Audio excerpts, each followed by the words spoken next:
tere, siin Kodukandi juttude erisaade. Ja Kodukandi juttude erisaade on siis täna Tallinna vanalinnas. Ja miks me otsustasime teha täna erisaate? Sellepärast, et näidata teile haruldasi kaadreid nii tühjast vanalinnast ja seda tööpäevasel päeval. Nagu te näete, siin on see linn ja on see linn suhteliselt tühi. Me oleme praegusel hetkel Harju tänaval. Siiski kedagi liigub, aga linn on kui kummituslinn. Ja me liigume kindlasti siit Harju tänavalt ka edasi Raekoja platsi poole ja vaatame, mis siis seal on, kuidas on see eriolukord mõjunud sinna piirkonnale. Ja jätkame oma reportaaži ja me kõnnime praegu mööda Harju tänavat nüüd Raekoja platsi poole.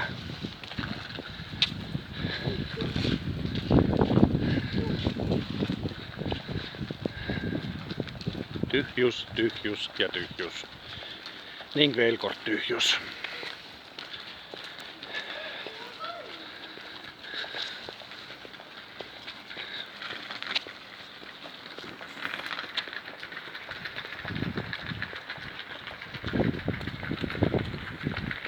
Oleme Niguliste ja Kuninga ja Harju tänava ristis. Teeme siin korraks peatuse. Vaatame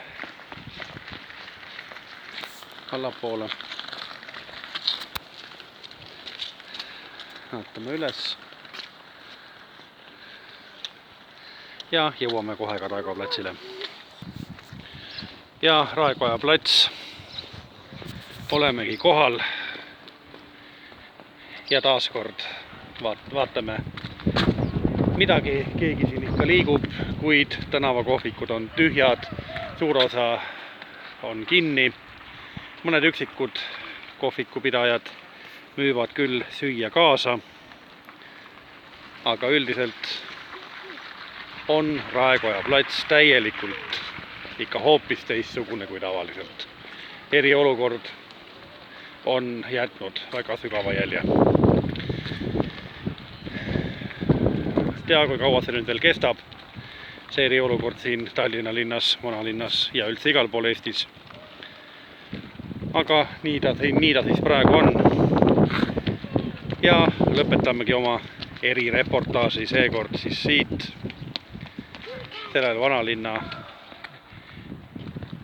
peaaegu tühjal taustal üksikute inimestega Raekoja platsilt ja uute kohtumisteni.